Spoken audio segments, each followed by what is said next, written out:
At the top, it's just us. How long gone? Back for another fucking podcast. Am I right, them jeans? You're right, Chris. They're not my ads. They're our ads. And we have to do them together, and we get to profit from them together. I'm just over here. Let's see. Thursday morning, the clouds of burning lithium-ion batteries have begun to sort of clear a path. It's we have a heat wave going on. There's like 7 earthquakes that happened yesterday. There's supposed to be an alien was supposed to come at the Brazil game yesterday. I don't think it happened. I saw that. I saw that, and I was waiting with bated breath, but I haven't seen an alien appear yet.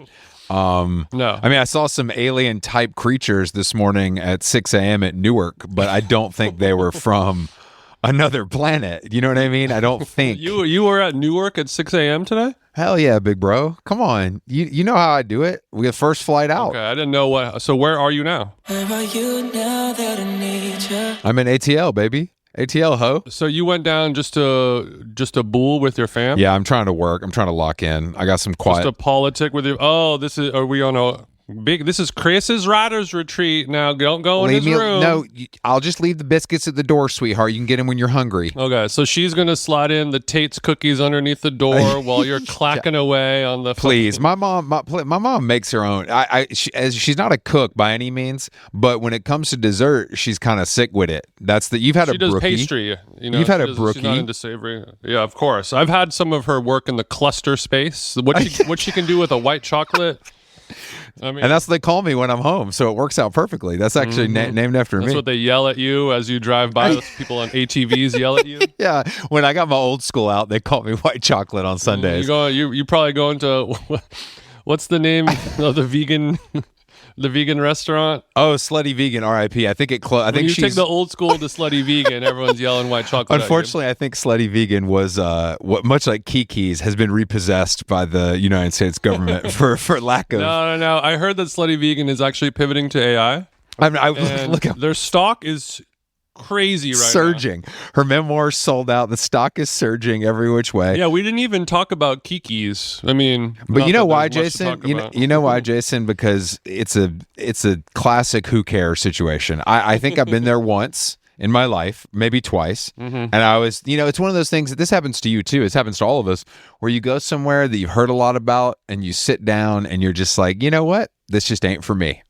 Even if the zucchini chips are smacking and the AC is cranking, it's just this ain't. You just know this ain't for me. You think you need more than fried zucchini and air conditioning to impress you? Honestly, no. I think that's good, that's the thing. Oh. Usually, no. No, that is all I need. Yet they were unable to deliver that for whatever reason. It's just it's an audience issue. I know I sound like a social media manager, but it's an audience engagement issue. I think it's just like it's just not for us. We're too old. I think is really what it is. So like in our mind, we want to go to a place that's comfortable, hot crowd, food's good enough, get a drink, people can talk like human beings. We're willing to handle some long jorts if we have to endure whatever's going on.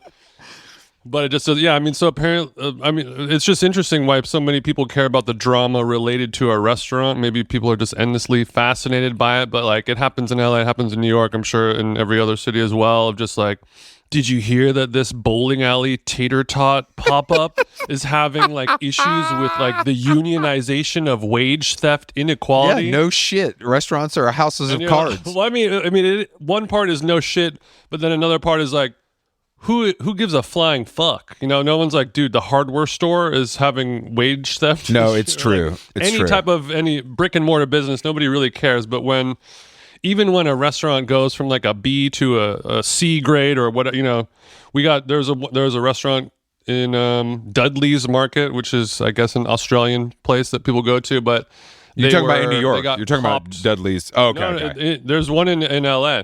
I don't know where it is. Okay. It might be it could be a different Dudley's. I don't know if it's the same corporation. We don't know those facts. We don't know those facts, but I'm sure I could pull it up. Maybe it was Dudley. Okay. It's okay. Yeah, it was Dudley Market in Venice. The word Dudley is so Australian that it could pop up any which way. There's no. Yeah, that was the name of my professor in religious studies at Perth U. So Dudley's Market was under duress. So everyone is like, we want to have farm to table. This is pole caught tuna. We're not doing any. This is all organic, grass fed. Blah blah blah. Yeah, I heard about. I caught some with a pole too. You know what I'm saying? Say what now? Yeah, I caught my wife with this here pole right here. Short and stubby, but she'll get it done. Hey, it does the job. Luckily, the water levels were low. The water levels were low. Wow, it's not. I mean, it's not a line issue. Okay, so Dudley Market in Venice, they were popped by multiple violations for basically buying fish from dudes who went out into the ocean, caught some fish fresh out of the ocean, and took it to the restaurant and said, "Here's the freshest fish." A thing that happens everywhere, all over the world. You're in Venice or you're in Italy, you're in Greece, all these places. You see some old guy on some fucking boat that's running on a horse, like a lawnmower engine, shit everywhere. Some nasty motherfucker smoking 3 cigarettes, cutting the fish up, and you're like, this is going to be awesome. But in LA, they're like, no, you can't do that. So they got all these violations. But all it is to say, you if you Google Dudley fishing, there's just page after page, LA Times, New York Times, SF, really, all SF Gate, LA Mag. Everyone's like, damn, dude. And just because it's a restaurant. But if somebody was like, oh, this, Mohawk General imported some fucking linen that we forgot to tax at the wharf, at the port of Miami or whatever, it's not even a news story. But someone buys a squid from the ocean at their seafood restaurant, and now we got problems. I don't want to blame half. Now we care. I don't want to blame half our listeners, but this sounds like a food media issue. And I will say in the world of news, I think openings and closings, the action of that really exists in the restaurant world more than any other industry. I would say that we sort of, grocery stores aren't opening and closing once a week in every neighborhood you've ever been to, if that makes sense. I think that sort of, and it's also it's like fashion or anything else. It's big personalities. You know what I mean? So you got these problematic chefs. I don't know why. I've never understood why dining out is sexy, even though I love it so much. But it is something that appeals to people who aren't even, before I lived in LA, I knew about restaurants in LA because I read, you know what I mean? It's like, it's sexy. It is. Or at least it's sexier than many things we have to care about. But I don't think that the fact that every, as you said, girl in jorts and a fucking Cuckoo Intimates tank top with the ballet flats was taking a picture of the seized sign at Kiki's does feel a little extreme. As far as behavior goes. I was staying across the street at the 9 Orchard. Shout out to my 9-0 fam. And the window from the gym looks straight down into that wall with the seized sign. And as I'm, working on my doing my things, hitting the geek bar out the window, I'll peek down. And every time I look down, somebody on a city bike walking, newscasters, film, it was nonstop. Everyone had to go and be like, damn, this restaurant has a sign on it. It's not even a restaurant that everyone makes fun of and talks shit on for being basic as well. It's cool that it's cool that the guy who's in trouble escaped to his homeland. Free of scot-free. I guess the Kiki Nem, they've already fled to Greece. They're back. They're on the beach. Kiki Nem is gone. They're back. They're on the beach, legs kicked up, ponytail and a top knot. They're fucking sipping on. They're still spending old feta money over there. That money.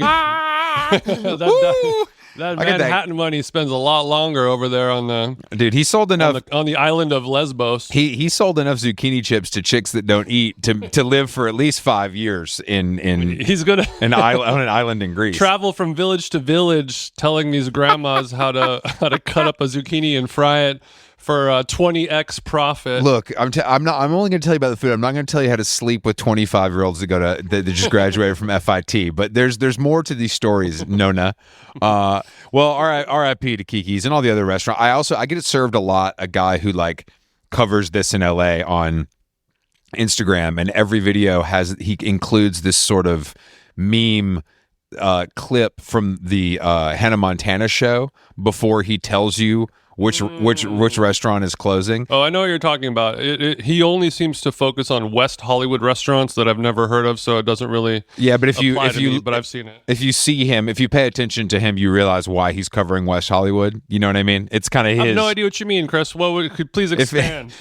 It just feels like his stomping ground. You know, it feels like he's been a resident for quite a while, both at night and during the day. Jurisdiction. Yeah, it's his jurisdiction. Oh, got him, Christopher. Okay, so he's a gay guy talking about gay restaurants. Is that what we're saying? Is that what we're going to minimize him down to? I guess the only one I'd ever heard of was Connie and Ted's. That was literally the only one I've ever heard of. Or what was that place you went for a little while that was really expensive and closed very quickly? That had the table side. Stella, West Hollywood. Bro, that place was open for 6 months. I know. And you know, some of the food was very exciting and interesting, but the crowd was just like Oppenheimer group, fucking dumbasses. Hey, we're not gonna do that here. Not on How Long Gone. Just the dumbest people you could ever imagine. And this poor chef is like, yeah, I've imported this grain from a Nona at a you know, and everyone's like, can I have another espresso martini? And they're like, do you guys have pizza? Yeah, I know. I that can be. I mean, that if you choose that location, obviously it's a high net worth zip code. Mm-hmm. So in that sense, it might throw work. a sexy fish in there. Don't try to put don't put a polygonal peg into a square hole. Wow, I didn't know you knew that. Well, because I was reading about yesterday in about poly in the food newsletter we love to talk about, Caper. There was just a dive bar story, you know. Like, how are we going to live without dive bars, man? You know, and I'm just sort of like, are we losing our dive bars? I think that we're at risk of losing our dive bars, which obviously I love. I'm in Atlanta. I used to eat at dive bars fucking 4 nights a week. Like I love the institution. Back before they call it gay ass third space. Exactly. When they used to have jukeboxes that weren't electronic, you know, you couldn't skip the line. You throw on. Everybody do the twist now, and all put on your bebop jams. Back when a vodka cranberry meant something before Olivia Rodrigo ruined them. Go down to the sock hop, put on some chubby checker, and have a slice of apple pie with your dame. But I'm just reading this, and I'm like, dude, like. I just at a certain point, I think it's like natural selection is part of our capitalist society, for better or worse. It's like some of these places will survive because they're icons and people love them, and some of them are going to close. Mm-hmm. And like everything else, I don't know if we need this sort of blanket in memoriam when it's like, I don't know, man. You can find a dive bar in most cities you go to. Maybe they're less and less, but I think that means because most people don't want them. Yeah, most people don't want them. The tides have changed. The empire of alcohol and cheap drinking and hanging out at a bar has fallen, and now we are inside of our digital pod 1-bedroom apartments with our Philips skylight on the ceiling to simulate natural light. And you know, alcohol is a poison when I could be going to a peptide virgin mixer in San Francisco and hang out in the backyard and drink some Kirkland sodas and take photos of a jar. Nobody needs a bar anymore. Nobody can afford alcohol anymore. A dive bar, you used to go and get a $5 Miller High Life or whatever, and you know, $5 bill in the jukebox and 3 cigarettes, and you and your friends have a great, amazing night. And now that costs $148, and we can't be doing that on a Tuesday. Once the price of Jaeger bombs went up, that's when I left. I was like, you know what, I can't deal with this inflation. But I mean, obviously, dive bars are, you know, I feel the most like I want to do cocaine when I walk in one, which means they are the best places, if that makes sense. That's a sign to me that they are the best places to drink, do drugs, and of course smoke cigarettes. And you're right. If people aren't doing that as much anymore, then the best places for it might suffer. Yeah, but I think you're right. I think there were just too many dive bars because, you know, a bar used to be a really good business, very high profit margins. You got to deal with some bullshit, but if you're okay with that, you can make some good money. And now there's just not enough people that, you know, even weed dispensaries are closing because there was just too many of them. We're just like, bro, like I like weed, but like I don't need more weed stores than 7-Elevens or, you know. But I would rather, it's funny that there's a generation of people that don't understand the charm and would rather go into like a direct-to-consumer vibe cocktail lounge that is, you know what I mean, that feels very soft around the edges, which if like you're going to go drink, You either I don't. I mean, at this point, I don't even know where people. I don't know where people go. Like I don't in New York. I think they've Ear In and Walker's, like all the old bars downtown are busier than ever. Like Walker's is fucking wall to wall with cool guys. You know what I mean? It's like the new Finelli, which is like. That's cool, but you can only have a couple of those, and that's in New York City, for Christ's sake. That's the number one place to do this kind of activity. Yeah, I don't know what's going on over in Tulsa, or maybe they're like, that's where they go to the bar know every day. That's all they have. That's what I mean. If you go to the Midwest, you go to Texas or whatever. I mean, Atlanta still all the places I used to go are still open, surprisingly enough. So I do think it could be. It does feel like a little bit of a major city issue because if you go to Detroit in the winter. I'm sure there are plenty of dive bars to drink in. I guess, and you would think that some of these New Yorkers would romanticize those times, 70s, 80s, 90s we see on film and television of like every apartment building had a dive bar and a laundromat and a bodega on the ground floor. The bartender at the dive bar would get your mail and he would hold your keys when you go out of town, and it was it was beyond a third space. It was like a part of your actual home and in existence. You're describing the hit television show Cheers, is what it sounds like to me. No, there's many such cases. It's a very New York. No, of course. But nowadays people are you go into a place and they're like, "What's the Wi-Fi password? What are your upload speeds?" And they're like, "What the fuck are you talking about? You come here to not Wi-Fi." I think a big part of it also is probably the cashless movement.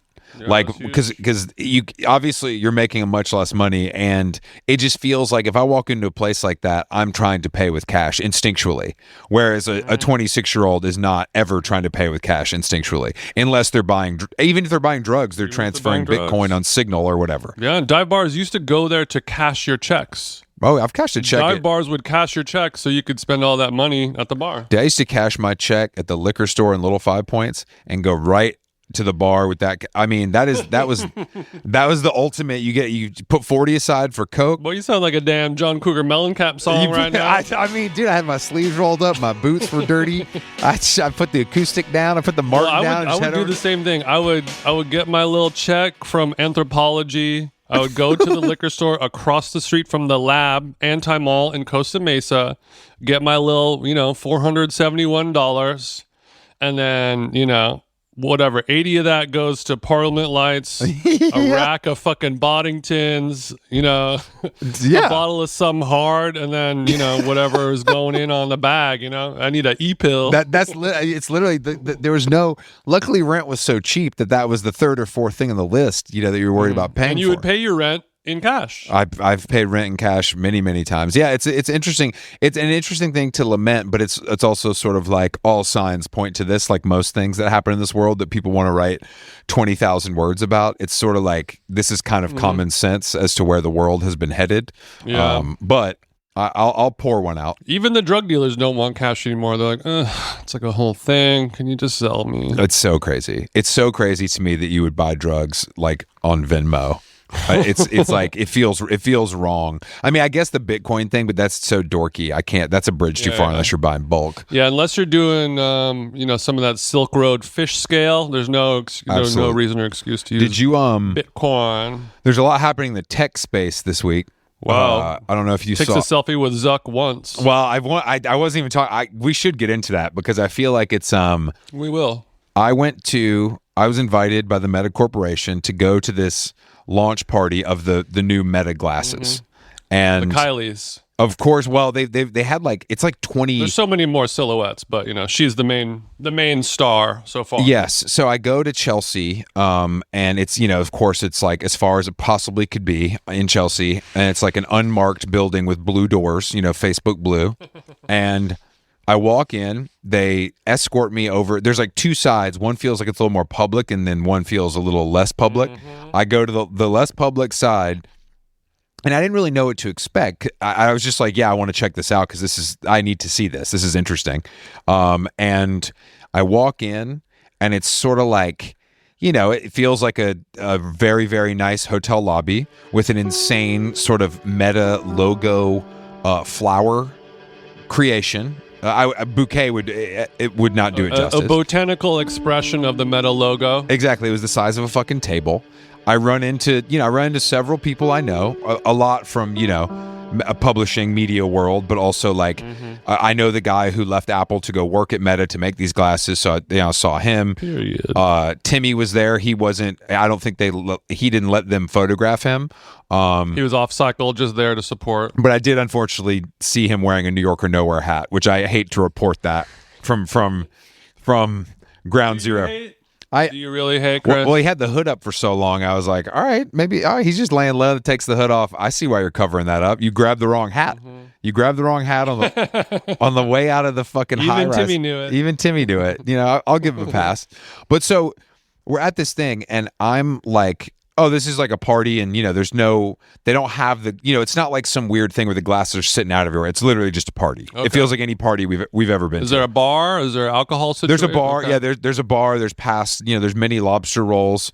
Again, it feels like every party I've ever been to, except the biggest star in the room is not Kylie Jenner. It's Zuck. Like you could feel that energy where Kylie's there. Kylie's getting paid $20 million for this or whatever. She looks great. She's wearing the glasses. She's taking selfies. She's having fun. Corey Gamble, my hero from the Kardashian clan, was there, but I was too nervous to dap him up. Is that the one who's piping Big Mama? That's right. The GOAT, the real GOAT of all this shit. He said, Drake, y'all can fight over the daughters. I'm going to the real boss. I'm going to the mob. I also, Corey Gamble, born in 1980 in Atlanta, Georgia, and I love. You already know his Google profile. He's listed as a business executive. I bet much like Scott Disick, they're maligned in the public for being, but Scott Disick makes a fortune. I bet Corey Gamble low key is beasting doing something. Yeah, I'm not saying the Kardashian connection doesn't contribute to that, but regardless. He was a tour manager for Bieber under Scooter Braun's tutelage. Never mind, I take it back, Queen. Dude, you're tour managing Bieber. That's one of the hardest jobs in the world. It's real shit.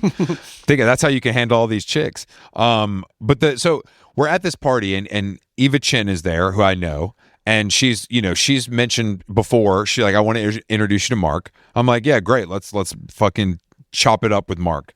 I go. Shout out Eva. I have an 8-minute conversation max with Zuckerberg and Mel Ottenberg and Eva. We take a picture and I go talk to other people and I leave. And I'm sort of like, I see all this stuff's going on. All the glasses are going on. It's part of our world. Obviously, I'm not a guy who's going to wear these. I'm not the target customer by any means, but I feel like I went to this because I felt like this is a wild experience to have, and this is sort of my job. But then I was questioning because I have this funny selfie of me with Zuck, this funny selfie where I'm wearing the Kylie sunglasses and it's he's telling me about how the hinges work and shit or whatever, what he told Sundberg. And I was like, this is so fucking funny. I think this is so funny. And then after thinking about it more, I forget that people don't have, like, people think this guy is like evil.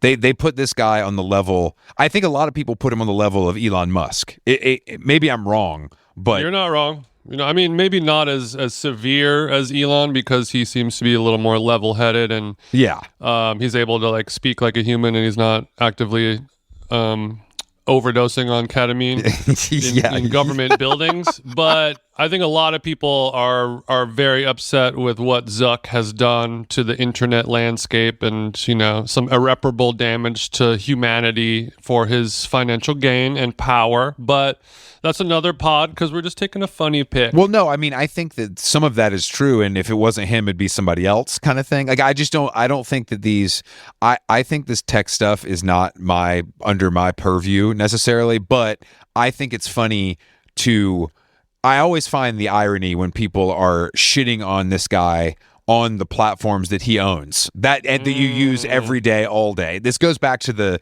Bezos thing. Of course, Bezos is a bad guy, but the percentage of you that have canceled your Amazon Prime subscription is I couldn't see it. I couldn't see it with fucking a magnifying glass. Yeah, you don't like Hail Hitler, but you're still wearing them Yeezys. But it's just like, I don't like. This is one of the most interesting. Maybe interesting is the wrong word, but this is a person who's affected our lives maybe more than anyone. in a lot of ways. Do you know what I mean? Like negatively and positively. Like his creations, the thing that he's done are things that have affected the world in maybe the biggest way in like our lifetime for our generation. And if I can't chop it up with that guy for 5 minutes, like what's the point?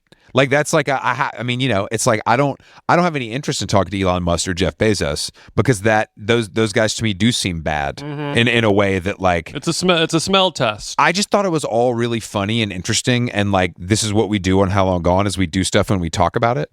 And then I was sort of like, oh wow, the response to this is actually crazier than I thought. And of course, these glasses, all you know, there's all these issues with this shit. We're in a surveillance state, blah, you know, all that shit. Like, I don't really care about that. There's truth to it, and that's just a fact, you know. But I think that like watching, because he did the first interview. I guess he's laid low for a while and he hadn't done any interviews, so he did this interview for Feed Me. He did the guest lecture series, which she does, which I've done before, which is where people write in questions for the subject, and she picks the questions from that lot, and then the person answers them. So he did that, and people are like, you know, there's a newsletter called Status. It's like, we got a scoop. You know, Mark Zuckerberg dodges. They don't ask him any hard questions over. You know what I mean? He does this softball, and you know, and it's like, dude, what do we think people are doing? Like, what do we really like? Do you really think Mark Zuckerberg at this stage is going to do anything that is going to risk or put him at risk? Like, do we really think he's going to go in and let anybody? You think he's going to go just let anybody ask him whatever he wants? I just don't like. What's the reality of this? I guess why are people so unable to see the reality of a situation and not let that play into it, I guess, is my question. Yeah, I think a lot of people who have issues with Zuck or any of these people who are being served softball questions, they're thinking like, oh, well, you know, if I was there with this person, whoever, you know, from Zuck to Olivia Rodrigo, whoever is being interviewed a lot this week, if I was there, I'd be asking them the real hard questions. I'd be asking them about this. Yeah. But, you know, you're not. And the reason why this person is asking any questions at all is because we've been vetted and we had a convo before that, you know, I'm going to talk about some stuff. I'm not going to talk about other stuff. And that goes across the board for anything. For when Wemby is being interviewed, if he's going to, you know, work with a, you know, Coca-Cola, he's like, I'm a basketball player. Let's talk about basketball. I don't want to talk about this bullshit. You're allowed to choose what you want to talk about when you want to talk about it. And we need to know that there are differences between, you know, a courtroom fucking deposition interview and, you know, let's have fun and like talk about also your favorite watch and stuff. Emily's newsletter is not the New York Times. It's not 60 Minutes. No. I mean, no, pre-Barry. Right. It's not The Guardian. We're talking about more fun questions. We're asking Gwyneth Paltrow about, you know, what her favorite whatever pajamas are, and we're asking somebody about makeup routines and whatever. It's not like, what are we going to do about Gaza? This is my whole issue, though, is that people think because you have a platform that you should be asking those questions. And those are two different things. Like, if you own the platform, you choose the tone that you want to take. That is your decision. And if you gain a large audience from that, why on earth would you change your tone because of the person that's appearing that day? Mm-hmm. You know, it's like that's not what people are coming to you for. I just think that if those questions are going to be asked, they should be asked by somebody who has been covering whatever, the tech world for 30 years for the New York Times or the Wall Street Journal or whatever, mm-hmm. and that is the conversation they will have. It's just so baffling to me that like that's what's expected all the time now, and it's like I don't think anybody was asking "Whoa, Vicky" hard questions. You know, like let's. She's not fluent in English, so that one doesn't work out so well. Well, no, I think the main issue. I think the main issue, and we'll talk about Lil Vic. I think the people have a lot of issue when you have somebody like a Zuck who, like we were saying, he's not, you know, Elon Musk, Jeff Bezos level of, you know, evil billionaire in the world, but he is a light version of that. He's the Coke Zero version of, you know, doing bad stuff. And to sort of have a fluffy, you know, super humanizing, fun little kind of chit chat thing, your integrity could be taken into account because you're so willing to, or you so want to be talking to a famous person, whoever it may be, that you're willing to sort of, flog them and fluff them and kind of, jiggle the balls a little bit and have, not that we're not guilty of the same thing, but of course. Well, this is what I'm getting at. It's like, obviously part of the reason I went to this event is because we would like to have Mark Zuckerberg on How Long Gone, and that could happen. You know what I mean? That's not out of the question. That being said, we don't let people see questions. We don't do that, and I wouldn't do that for Mark Zuckerberg. Like I don't. It's not that important to me, but to shoot the shit with Zuck for the reasons that I outlined earlier, that's like that's why we do this job. That's why we have this podcast. You know what I mean? Is like to talk to people like that about stuff that might seem innocuous or silly or stupid to people that want hard news. And that's just like, that's what I'm saying. It's like, once we started blurring those lines, I think it became, it's partly because, they think Joe Rogan, influenced the election, which he did to some extent, but it's just like, so did Zuck. That's the part I get lost on, is like, all these guys do bad stuff, but so do we. They're just doing it at a very large scale. Yeah. And that's why it's so damaging to society. And you said the lines are blurred, and they are, but I feel like our job as, funny interviewees or whatever, media, culture, talking heads or whatever content creators you are, there's a vast spectrum of topics and subject matters and things that you could tackle that are between, what's your morning routine, King, or like, tell me about your favorite watch.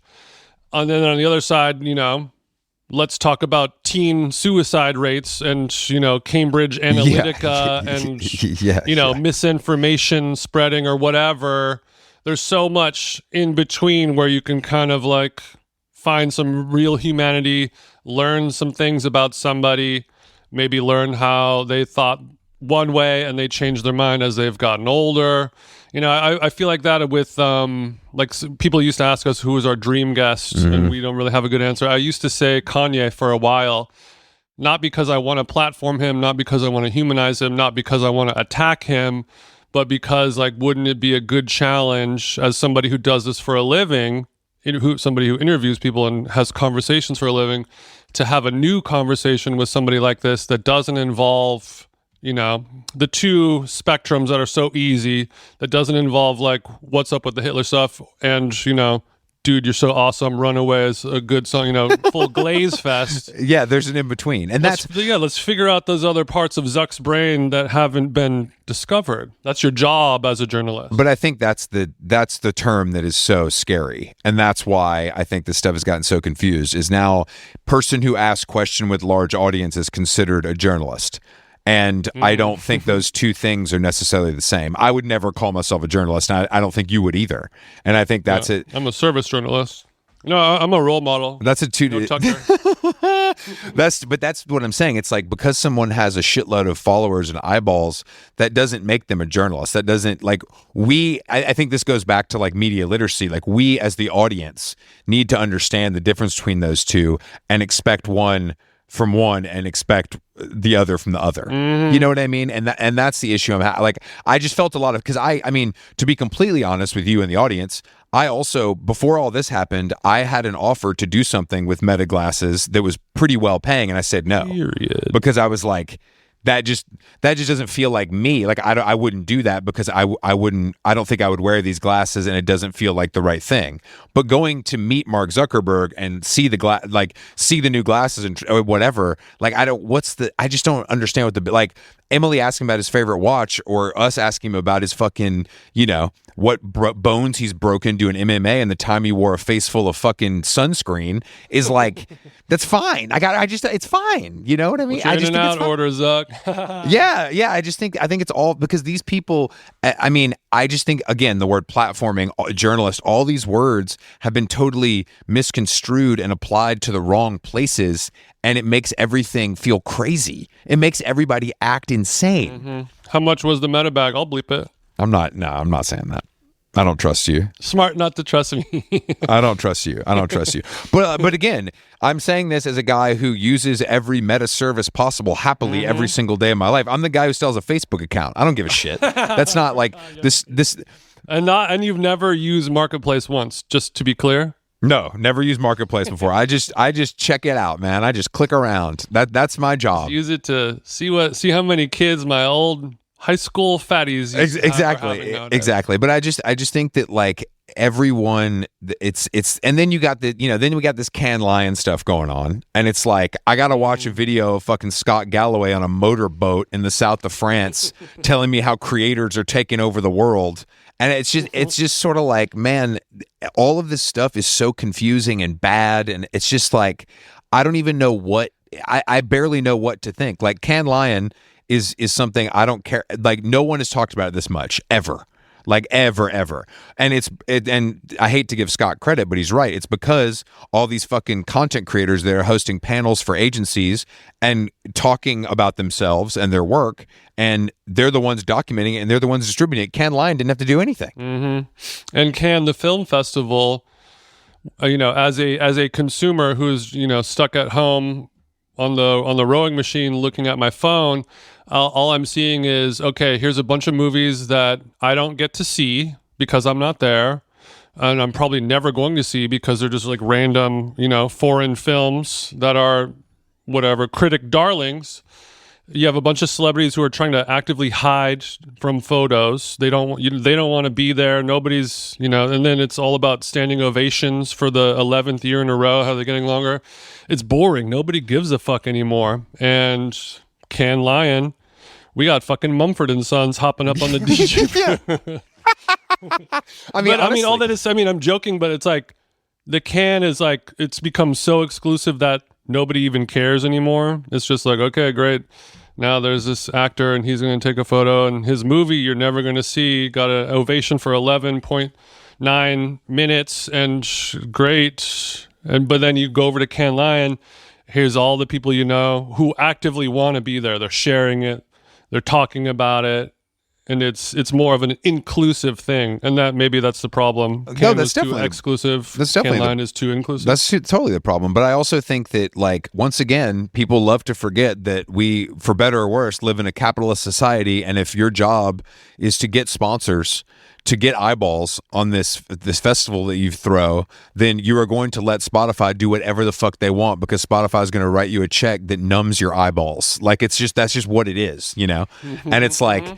But it's look, we live in a difficult time, I will say, because everything is sort of bad, but the only way to get through is to kind of think it's funny, but some people don't accept that. Is kind of where my head's at. Mm-hmm. Yeah, we've been laughing our way through life's pains for decades now at this point. But we talked about before how, with Marty Supreme, how people are more interested in the marketing campaign and rollout than the actual film itself. So it only makes sense that, the marketing and advertising wing of Cannes is becoming more popular and interesting. It's South by Southwest. It's the same thing. Yeah, all this stuff. Yeah, it's like the dorks have taken over across the board. The dorks have taken over, and I think that is because now I think our celebrities are fucking asshole basketball players like Wemby or tech guys. Those are the celebrities now. Like, of course, there's actors and actresses and blah blah blah, but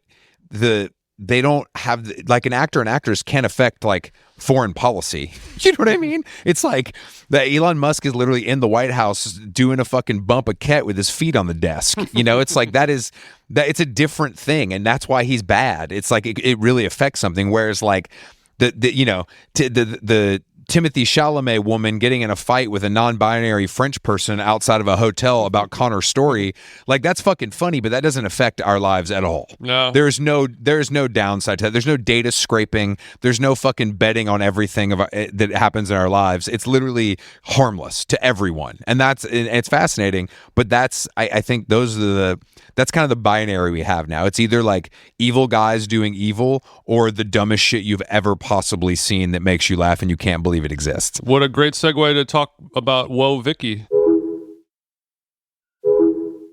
I need to shout out Mitchell, her publicist, because it's one of the most unbelievable runs I've ever seen. Mm-hmm. Like, Whoa, Vicky doing a fucking English as second language level poetry reading in like a dime square bubble from 5 years ago, getting the most amazing press. And I understand why she is captivating to people, like in some regard, like her her story is pretty crazy. I don't know what poetry has to do with that, but everybody has to find their medium. So this is a testament to her good PR as to why we have so many, think pieces and cover stories in major publications about how this, like you said, an ESL person who just tweets about how gay people are wrong in the eyes of God, has a poetry reading full of gay guys.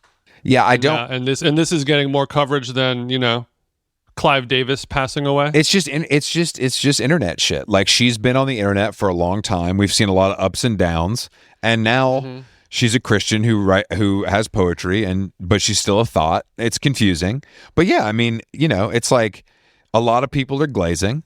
And I'm sort of like, obviously, again, this is a low stakes thing, but it is pretty surprising. It is pretty surprising to see this in Vanity Fair and Rolling Stone and all of these, publications. But again, if the battle is for eyeballs, Whoa Vicky has those, and that's what we all need. Yeah, and I forgot who else was talking about this, but maybe it was a podcast. I don't remember. Sorry if I'm talking about it and I didn't shout you out, but about how these sort of niche-ish Twitter or social media celebrities, these people that you have maybe been following for years, and like Whoa Vicky has, 100,000 something followers. She's not huge, but she's been on Twitter for, 10 years writing this bullshit. And yeah, this person was saying, like, if you see somebody like that, or even a more niche person, some random person with 5,000 followers whose tweets you've been following for 10 years versus like a true celebrity in public, you're going to be more captivated by that niche Twitter celebrity just because they're a part of you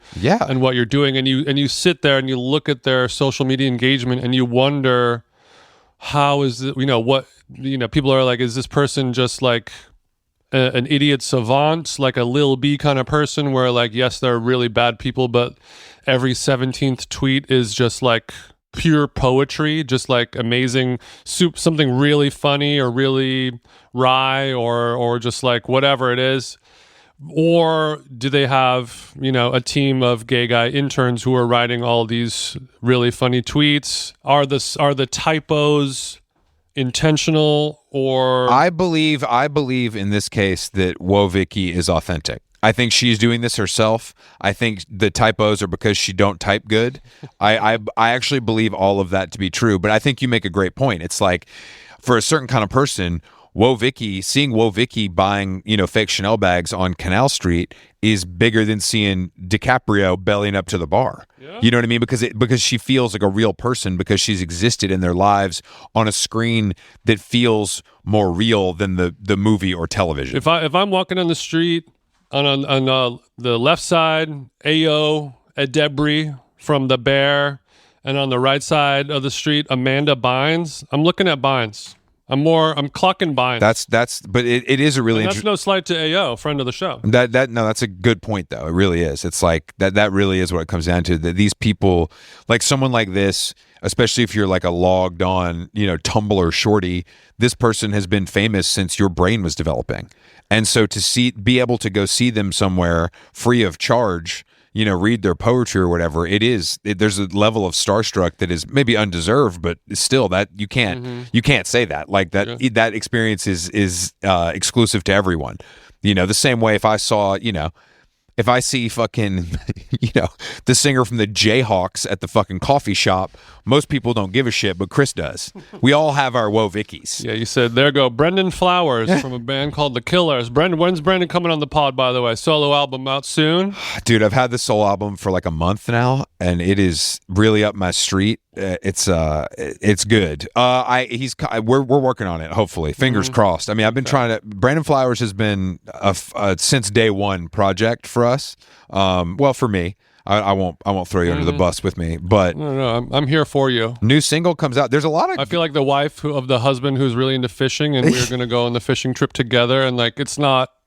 It's not for me, but I still get pleasure out of it, seeing you have such a good time. There's a lot of good. I mean, we get a new Phoebe Bridgers song tomorrow. We get a new Brandon Flowers song tomorrow. There's all kinds of new shit. We got Chanel beads. We got all kinds of new shit coming out, bro. We're about to be eating, actually. Bead. What is this somebody called who makes beads? What do you mean? You know, like a beadsman. You talking about me when I was 14? I'm trying to come up with a stand name for Chanel beads listeners. Oh. Like how That's somebody called Army Hammer, you know, hammerheads are going to eat this summer or whatever, or racist. I see what you're saying. I just want there to be a good name for the Chanel beads stand. Let me think about this. Let's come back and do this. Yeah, there's a new the new Brennan Weedle came out, the new Blonde Shell came out. There's new This Is Lorelei coming out. It's guitar season is real, bro. Okay, a bead maker or a person who's crafting with beads is typically called a beader. So, all right, put on your wife little beaters. on the nose. We're going to see the show. So beaters are going to eat this June/July. Got it. Chanel beaters. That's our Discord group. and speaking of Chanel, thank God none of these luxury fashion brands flew me out to Paris this week, because boy, does it look hot out there, huh? Shout out to all of our friends. Dude, if I see who are one wearing more shorts person in public for the first time, if I see one more person posting a screenshot of the weather when they don't need to be there for any business, unless you are getting paid to be there, call them out. You can't post about the weather. No, you can't post about the weather. It's too many. Honestly, my timeline is unbelievable. I did see someone today though posting how much it would cost to leave early on Delta One on their close friends, which I did like. That was okay. He knows who he is. He's not listening to this, but he knows who he is, and it was very funny. But yeah, I mean, I think it's 104 degrees in Paris, and you went there to go to parties, and now you're like, damn. It's like 104 degrees. What are we going to do? Let's go eat some duck fat steak. I would love to stand in the street for 4 hours. Yeah, I mean, it's really, when you really think about it, it's like when you see what the models are having to wear, you know, in this heat, that's who I really feel for. All of the plastic jeans that are meant to look synthetic, all of the Loewe textured latexes, that's tough. To be fair, though, the fellas are probably eating out there because you know these chicks ain't wearing much. You know what I mean? You just gotta. If you're a fella, put on your jorts and your fucking wife beater and sit outside the Emily Dawn Long showroom and just let them come to you, bro. You ain't gotta do nothing. Well, you said the jorts and the wife beater, but there seems to be a bit of a protest from the fellas who are saying, like, now we are in sundress season across most of the globe, but all of the shorties are literally wearing denim shorts, you know, from Walmart. And, you know, a tasteful, whatever, Haley Williams tea or something like that, you know, so the fellas are not eating, and this is going to drive more pornography use. Ladies, get those sundresses going. You can put shorts on under the sundress like you're in Blackpink or something. What if I said to you, what if maybe this is more sinister? Is this, to me, this could be a sign that tits are back. You know what I mean? Because with the jorts or the basketball shorts or the lacrosse shorts or the Adidas soccer shorts, usually those are paired with some sort of see-through top. You know what I mean? Whereas the sundress, to me, always felt like something that was accentuating the rear end a little more. Wow. Can you tell which one of us is from Atlanta? No, I'm Shane. Okay, so what you're saying is, I mean, wishful thinking. I think you have a good attitude and a positive. I'm trying to spin it. I'm not gonna lie. It's a silver lining on a Jinko cloud. But you're saying we're bullish on the breast. We're bullish on breast after years of ass. I think we're at least reaching a more equilibrium. You know, we're reaching a more equal point, I would say. It's Juicy J's memoir title. After years of ass, actually not him, he a faker, but you know, real ass getter, Lamar Odom, something like that. I also wanted to, so ladies, you know, if we're gonna do the jorts on the bottom, give the fellas a little something up top, okay? Yeah, that's all. Especially when it's hot outside, it's better for you. It's better for us. It doesn't have to be a Skims nipple shirt. You know, it doesn't have to be just like a full mesh. It doesn't have to just be a upside down bikini so the titties look sideways. You don't have to go that far, but just don't have it Billie Eilish on top. Just don't go Billy on Whatever top. you do, don't do the Hermes scarf tied as a top. Nothing worse than that. We don't get the Rough Riders 3XL tee, okay? You got to don't pick get the one. funny Twilight tee, nothing. You got to, I want to say the vintage t-shirt community is also eating because Zendaya wore vintage Spider-Man tee and nothing else on the red carpet. with the lubes. Period. So I want to shout out. I just love Chris Black saying a vintage Spider-Man tee. I'm just glad that look West Side for a fashion credit. Unfortunately, I did see West Side Gun is doing a Saucony or a Brooks running shoe that is Spider-Man themed, which that doesn't. I don't love that. But the Zendaya big shirt. West Side Gun is doing a Spider-Man shoe. Spider-Man. Look it up. Saucony. Look it up. I don't know. These joints kind of hard though. There's a scorpion on the back. Spider-Man is only in quotes. It is not official Spider-Man gear, but it's it's webby. West Side Gun ain't paying for the IP. The Spider-Man IP ain't going up to Buffalo. But not to be confused with rapper Webby. Zendaya looked beautiful in the t-shirt. I honestly thought it was a very cool. I like when people. This is happening more and more now that obviously like. The stylist is going to find the vintage thing that relates to the film or the TV show. And I think it's cool. It's more interesting. Supporting your man. It's just more interesting than like, oh, here's another full look from XYZ designer. You know what I mean? Like it's a little more fun. And is this Law Roach? Yeah, this is Law. From the mind of Law? Are we coming back Luxury around? Law was at the Meta thing, as you can imagine. We didn't. I can just imagine the fucking cunt off that you two must have had. I didn't. I like going to hold the door open for him and then letting go of it at the last minute. Oops. Oh no! I didn't even ask him which flat iron he uses. I kept it to myself. I kept it pressing when Law was in my orbit. Did you catch the name of the horse who grew this hair for you, honey? It looks beautiful. I'll say that. But yeah, the vintage t-shirt. But I mean, yeah, dude, it's hot in Paris, and don't jump in the river, guys. This is when the conversation comes up once again of like, oh, air conditioning is so bad. It's American. You guys are fat. Blah blah blah. Yeah, I bet right now you wish you could fucking put down that corked Barolo and get in some fucking AC. That's what I'm saying. That's what I'm saying. Now. Okay. Well, speaking of Paris Fashion Week, let's talk about Pharrell's red Vans. Look, I say this all the time.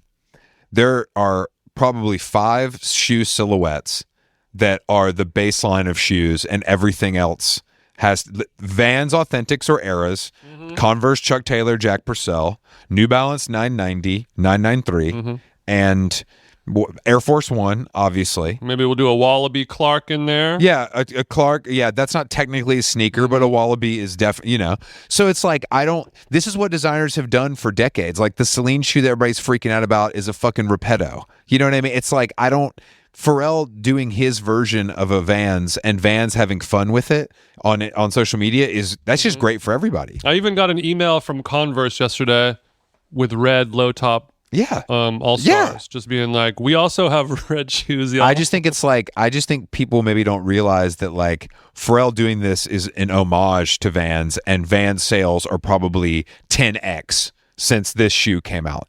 So it's like everybody, if you can't afford the Vans, which most people can't, or excuse me, if you can't afford the LV, then you go get the Vans. I don't know. I just think it's I don't see an issue here really. And that was, I will say, the clothes don't do anything for me, but that was one of the coolest fashion show sets I've ever seen. Yeah.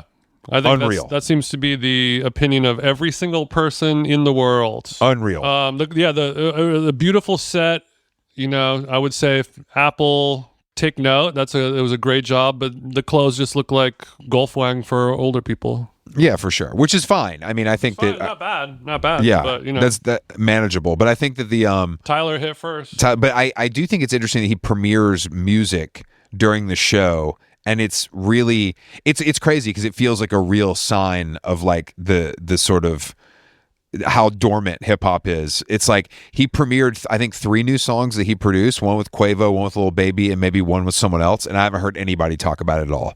Like that is not part of the conversation at all. I didn't even know that happened at all. That's what I'm saying. And also, if I own Louis Vuitton, am I like, you're like using the company platform a little too much? Like well, that's why they hired him. They're happy to gain access to this throwaway Quavo song that no one's ever going to listen to. Versus, whatever, I'm going to do this really ethereal techno mix. Yeah, I mean, I would rather hear my that. model's stomping. Like, unless you get the GOAT, unless you get somebody really, I don't need to hear the Fred Again soundtrack, but that's another conversation. But like, if you can get the GOAT to do the soundtrack and it's ethereal fucking dance music, cool. But if you have Pharrell at your fingertip, one of the greatest ever living producers, you got to let him take his shot no matter what. Like, who cares? It's true. I mean, I guess, but I mean, do you do that for Jay-Z as well? Or do you say like, hey, maybe you play fucking Grindin' instead, play one of your good ones instead of, the new one with fucking Party Next Door and Saweetie or some shit. Don't come for P&D, bro. Don't come for P&D like that. Well, you know the song of the summer. P&D. You know the song of the summer. What they're saying? What? That new Young Miami. Oh. Spend that DAT. If you haven't heard this, this is apparently this and Shebang are going head to head in the streets for song of the summer. I told you Shebang is the one, not your little Janice. I think Janice numbers are actually bigger, but I think Shebang is more of a cultural movement. I'll take movement over numbers. Spin that though. I got motion. Spin that. You might. It's for the scammers and get money bitches, so you'll like it. That's kind of that's sort of how I think of you. Yeah, and it's apparently it's in conjunction somehow with For Shooters Only. So okay. Is that a producer or is that just a movement? I'm gonna guess it's probably a t-shirt line for drug dealers. Okay, well that could also be a producer. You know what I mean? Like they could do all. Mm-hmm. I don't know if you saw this, but I think it might finally be time for me to purchase a guitar. Who's gonna play it? Johnny Marr auction. 100 guitars. Oh. Like shit, like I wrote The Queen is Dead on this shit. That one I'm not going to be able to afford, of course. Okay, but the Johnny Marr collection. So you're saying you might be able to pull up and get a cheaper one? I could get an Epiphone. I could get a hollow body, something light. I can get you an Epiphone today for $12,500. Exactly. Yeah. You can drive off the lot today in that Epiphone. You get no capo included, but we can get you out of here. We got the Rickenbacker 60 to 80. What do we got for like 5? We got anything for 5? Okay. We got the hollow body ES 355. That one, she going 1 to 150. That's a juicy little bit. I mean, that's a guitar that's going to go high regardless of the Marr. Okay, we got an ugly kind of green Telly, 20 to 30. We got a Gibson acoustic, 20 to it doesn't look like it's going under 20 to 30. Okay, that's fine. You can get the Epiphone Casino for 20. Okay, 20, 30, so I got to put that's as low as we're going to go. I got to put a little group together to buy in on one of these things. Like wait. We got a Fender. Okay. Well, this one is 8 to 12. Okay. Looks pretty nice. It's a little kind of Dijon Jaguar. Oh, but it's priced like made in Mexico. We're going to have to dig deeper. I'll send it to you. I don't want to get too in the weeds. And then also we've got another Jaguar. This one's kind of a cream-colored sparkle, and that is 8 to 12,000. I sent that to you. Either of those would look handsome of the Samsung flat screen. I think I would go Dijon if I had a gun to my head. It's such an interesting. I mean, Johnny Marr definitely doesn't need money. I feel like he much like. I don't know that. No, I think he might be in my position where his wife is like. He sells 80 guitars for an average of 40 grand each. Like, that's a tidy little sum, yeah? Yeah, but I'm saying I think this is the kind of shit where his wife is like, all right, bro, you got 200, we got to get rid of 100. Yeah. Like you got, like there's this shit is taking over your life. Like it's OD, you're 70. Like what are we doing? Yeah, the kids need school. It's crazy there's no amps because I would have definitely, a little Fender. Oh, one of those little guys that you have to use the DI for? That'd be nice as like a little side table. Chris, don't be talking about a little DI box, Chris. Little Fender twin as a side table? Hey, Fender twin. All right. Well, lastly, because of the musical connection, I wanted to talk about Taylor Swift. The wedding. People are mad that she's getting married in New York City on the 4th of July. I still think that's interference. Clogging up the streets, but also, doesn't everyone leave New York on the 4th of July? I mean, it's one of those classic cases where like everyone that lives there leaves or wants to leave, but everyone else comes. You know what I mean? So how many people, when everyone is like, this wedding is inconveniencing me for whatever reason it is, like, why is this happening? Like I remember the game 5 of the Knicks finals. There was like weddings, a bunch of weddings that weekend, and people were like having to decide between going to their like cousin's wedding or watching game 5 at a B-Dubs. are there going to be a lot of people in New York who are like, I was really planning on going to Turks and Caicos, Maldives, or just the Hamptons this weekend, and now I got to stick around in the city on the fucking 4th of July like a plebeian? You know, is that going through some of these folks' brains? I still think this is all an interference. I still think this is completely, she's getting married in Rhode Island and maybe there's a party or something. I know that she is a Swiss cheese brain, but getting married at Madison Square Garden is one of the corniest things a human being. I have to give her more credit than that.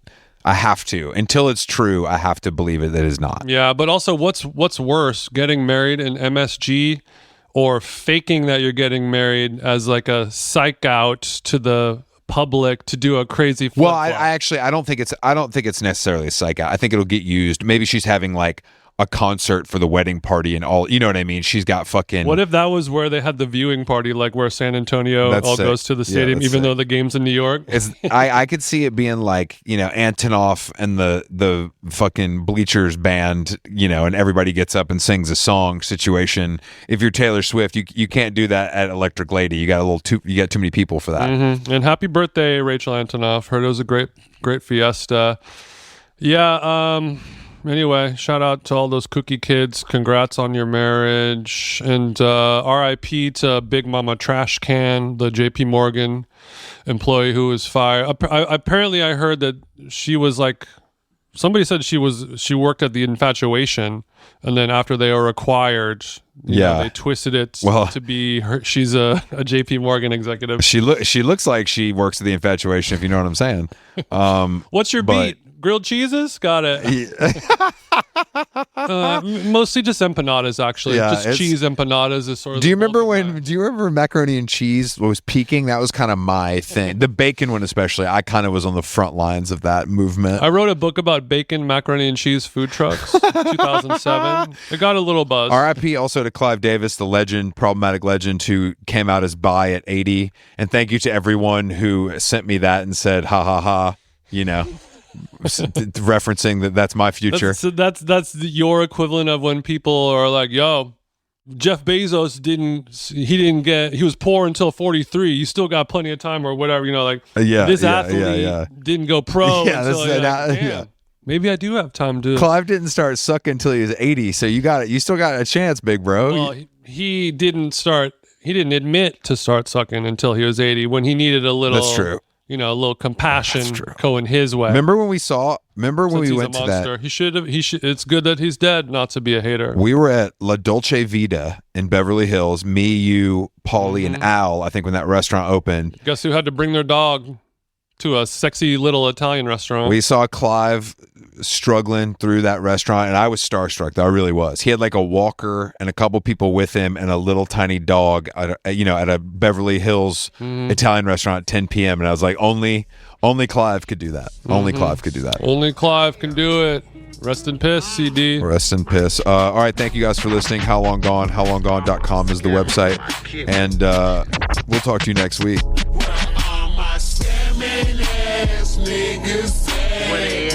Spend that money fast. 20, 50s, 100s cash. Boy, going that go, y'all bad. Boosting bitches, where y'all at? Stuffing that shit in y'all bag. Just to flip it, pop some tags. Going that